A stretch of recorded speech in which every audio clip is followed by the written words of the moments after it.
네, 삼성그룹의 비운의 황태자죠. 이맹희 CJ그룹 명예회장의 별세 소식에 재벌과 장남들의 순탄치 않은 인생이 주목을 받고 있습니다. 네, 이 시간 경제부 김종성 기자와 함께 얘기 나눠보도록 하겠습니다. 네, 어서 오세요. 어서 오십시오. 안녕하세요. 자, 김 기자. 네. 지난 주말 이맹희 CJ그룹 명예회장의 별세 소식이 이어졌는데요. 먼저 이맹희 명예회장 어떤 인물인지 소개를 좀 해주시죠.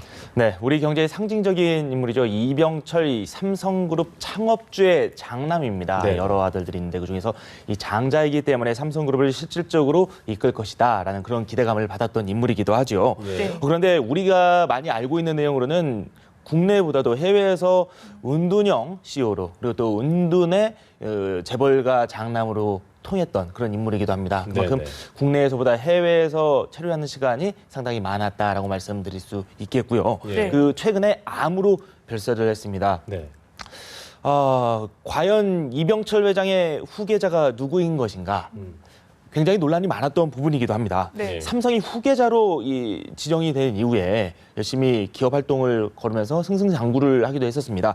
그런데 이 인생의 굴곡을 제대로 맛보게 된 사건이 있었는데요. 1966년도에 나왔던 한국비료 사카린 밀수 사건이 결정적인 계기가 됐다고 합니다. 예. 이 삼성그룹 내에서 있었던 여러 가지 비리라든지 그리고 또 예. 이병철 회장의 비위 사실에 대해서 청와대에 직접 투서를 했다라는 의혹을 바로 이 이맹희 CJ그룹 명예회장이 받았던 셈이죠. 자연스럽게 아버지와 멀어지게 되는 그런 계기가 됐다. 이렇게 회자를 하는 분들이 상당히 많습니다. 예. 그 이후에 셋째 동생이죠. 셋째 남동생인 이건희 현 삼성그룹 회장에게 이 모든 권한을 넘기게 되고 본인은 이 회사를 떠나서 해외에 머무는 시간이 좀 더 길어지게 됩니다. 예. 재기를 위해서 제일비료를 설립을 하게 됐는데요. 네. 이마저도 좀 안타깝게도 잘 되지 않았습니다. 그래서 그 이후에는 기업 활동보다는 그 외적인 면으로 언론에 좀 오르내기는 그런 이야기들이 상당히 많이 나오기도 했었고요. 네. 그런데 이병철 회장이 이 이맹희 회장과는 이게 좀 사이가 그렇게 썩 좋지는 않았다라고 이렇게 알려져 있지만은 며느리인 이 손봉남 CJ 고문, 그러니까 이맹희 그 명예회장의 가족이죠. 네, 이 그 맏며느리에 대해서는 이병철 회장이 상당한 신뢰를 갖고 있었다라고 합니다. 네. 그래서 가족 회의라든지 뭐 재산 문제에 있어서는 네. 손봉남 고문이 직접 많은 것들을 집안일들을 챙기려고 노력을 했었고 그 장남과 시아버지의 관계가 좋지 않았다고 하지만 며느리가 중간에서 많은 역할을 했었다고 합니다. 그리고 현 CJ 이 손경식 회장이 이 손봉남 고문의 동생이거든요. 네. 그래서 이번에도 이 이맹희 명예회장이 이 중국에서 별세를 했을 때 이 시신을 수습하려 그리고 또 그 장례 절차를 논의하러 이 중국에 갔던 것도 바로 이 손경식 회장이기도 하고요. 어찌됐든 이 손봉남 고문의 역할이 상당히 컸었고 지금의 CJ 그룹이 있게 된 계기가 됐었다고 합니다. 네. 이 제일제당의 이건희 회장이 가지고 있던 이 제일제당 주식과 그리고 또 예. 손봉남 여사가 가지고 있던 손봉남 고문이 가지고 있던 안국화재 주식을 맞교환하면서 지금의 CJ그룹의 기틀을 닦았다 이렇게 이야기를 하고 있고요. 지금의 삼성과 CJ 이 우리나라 큰 축을 담당하는 기업들이 이렇게 나뉘게 된 배경에는 이맹희 회장의 인생의 굴곡 그리고 또 그의 인생의 역정이 있었다라고 말씀드릴 수 있겠습니다. 그렇군요. 네, 참 많은 굴곡이 있었던 것 같은데 네. 고인의 명복을 이 자리를 빌어서 좀 빌겠습니다. 네. 자, 이번을 계기로 삼성과 CJ의 또 악연도 새삼 주목되고 그렇죠. 있잖아요. 예. 네. 이번에 좀 화해 가능성까지 얘기가 나오더라고요. 네, 좀 갈등이 깊었던 것이 사실입니다. 네. 법적 소송까지 있었고 인지 때만 이 100억 원이 넘는 거액의 상속 소송까지 벌어졌던 것이 사실이거든요. 네. 이 과정에서 이맹희 회장은 이건희 회장에 대해서 욕심쟁이다라는 취지의 이야기를 했었고 이건희 회장은 내 얼굴을 보고서 나한테 건의건의 할 사람이 아니다. 이런 식으로 이야기를 할 정도로 일반인들이 봤을 때는 정말 충격적으로 받아들일 정도로 좀 심각한 그런 이야기가 오가게 됐었고 법적 소송 그리고 또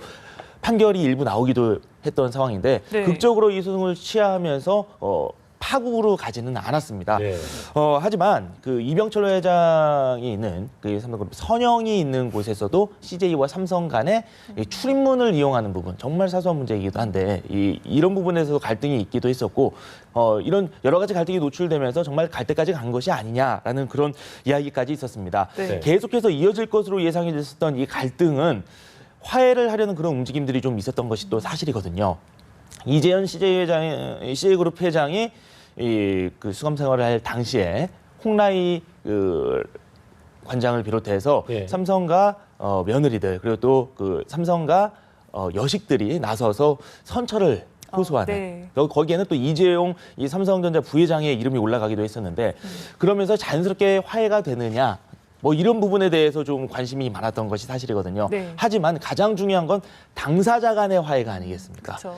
이명희 명예회장과 이건희 회장 이 형제 간의 화해는 안타깝게도 저희가 직접적으로 보지는 못하게 됐습니다. 이번 조문, 뭐 지난밤에도 이재용 회장과 홍나희 여사 그리고 또 그 이부진 사장이 직접 조문을 했다라는 보도가 있지 않았습니까? 네. 이런 그 조문 활동이라든지 여러 가지 화해 제스처 이게 결국에는 화해 물꼬를 트게 될지 한번 저희가 관심 있게 지켜봐야 될 문제가 아닐까라는 생각이 좋습니다. 듭니다. 네. 롯데그룹 얘기를 좀 해보겠습니다. 네. 어제 이제 관심을 모았던 일본 롯데홀딩스 주주총회에서 결과적으로 신동빈 회장이 승리를 완승을 거둔 걸로 예상이 이제 이렇게 보도가 나오고 있는데요. 어쨌든 이번 결과를 통해서 신동주 전 부회장은 경영권 경쟁에서 밀려났다 이런 분석이 많이 나오고 있거든요. 그렇다고 봐야 될까요? 참 안타깝게도 뭐 신동주 회장 입장에서 부회장 입장에서는 안타깝게도 네. 그다음에 또 신동빈 회장 입장에서는 한숨 돌리는 그런 결정이었다. 그 주총이었다라고 네. 말씀드릴 수 있겠습니다. 일본 롯데홀딩스가 어떤 위치에 있는 기업이냐? 한국과 일본 롯데 계열사의 실질적인 하나로 묶는 네. 결정체라고 할 수 있는 곳이거든요. 이곳에서 주총이 이루어졌기 때문에 좀 한일 양국의 관심이 상당히 깊었던 것이 사실입니다. 네. 이번 사태 거의 한 20여일간 질질 끌면서 정말 못 볼 꼴을 많이 보여주기도 했고 그리고 사회적으로 많은 파장을 낳았다라는 이야기가 있었던 것이 사실입니다. 신격호 회장이 언론에 나서서 신동빈 회장에 대한 좀 비난의 목소리가 나왔던 그런 사건만 놓고 봤을 때에는 네. 신동주 회장이 유리하다라는 이야기가 나왔던 것이 사실이거든요. 그런데 네. 이때와 비교했을 때면은 지금 오늘 현 시점과 비교하면 정말 급변했다라고 말씀을 드릴 수 있을 정도로 상황이 확 바뀌게 된 겁니다. 네. 이 과정에서 롯데그룹 여러 가지 많은 문제점을 노출하게 됐죠. 복잡한 지배구조, 친일 기업이다. 그다음에 또 총수 일가가 한국 기업이라고 이야기를 했는데 일본어를 왜 이렇게 못하느냐. 등등 많은 숱한 문제를 일으키면서 롯데그룹에 대한 불매운동까지 벌어지기도 했었고요. 예. 그리고 또 이 정부의 이 경제 정책을 담당하는 당국들이 조사에 나서야 되는 거 아니냐라는 그런 움직임까지 벌어지기도 했었고 상당한 많은 일들이 있었던 것이 사실입니다. 신동주 전 부회장과 신동빈 회장 이 두 사람을 나눌 수 있는 키워드 딱 두 가지로 제가 요약을 해볼 수 있다라고 예. 정리를 해드릴 수 있겠습니다. 먼저 장자 그리고 능력. 신동주 전 부회장 같은 경우에는 장자라는 그 점에 대해서 상당히 부각을 많이 받았고 네. 가족들 그러니까 뭐 신선호 일본 산사스 회장 그리고 또 뭐 신영자 이봉욱 누나죠. 뭐 가족들의 그 좀 지지를 많이 받았다라고 예. 한다면 네. 신동빈 회장 같은 경우에는 경영적인 측면에서 좀 지지를 많이 받았다. 네. 그래서 장자와 능력 이 좀 키워드로 좀 구분을 해볼 수 있겠습니다. 네. 네. 글쎄요, 아직 뭐 형제난이 끝났다라고 보기는 어렵고요. 그쵸. 어떻게 마무리될 거라고 예상을 하시나요?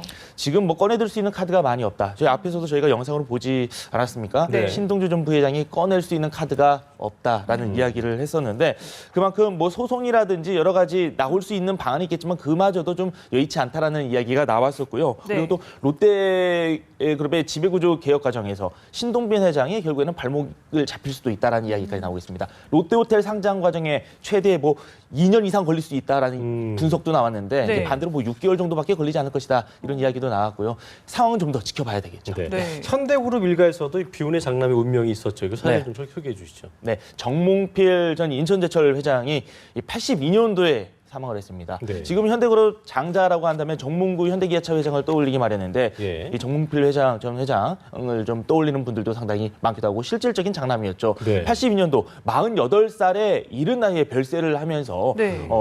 현대가의 그 경영권 다툼 전쟁이 일어나기도 했었고 만약에 정몽필 회장이 계속 있었다라고 한다면 예.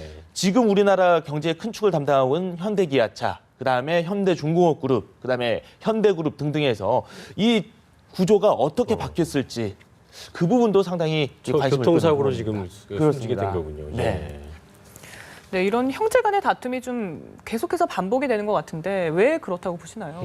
뭐 우리나라 사상과 좀 연관을 지어서 생각을 해야 되지 않을까라는 생각이 듭니다. 유교 사상 때문에 뭐 장자 중심의 문화가 좀 인정을 받았던 게 사실인데 예. 지금은 저희가 채용을 할 때에도 이런 이야기를 하지 않습니까? 학벌과 혈연, 지연 다 배제하고 능력 중심으로 모든 걸 생각을 하지 않습니까? 네. 이런 문화 연장선상에서 좀 생각을 해야 되지 않을까라는 생각이 들고요. 그리고 흔히 말하는 저희가 뭐 형보다 나은 아구 없다라고 이야기를 하지만은 그런 부분 역시 좀 지금은 많이 바뀐 얘기고 옛날 이야기가 되지 않았나.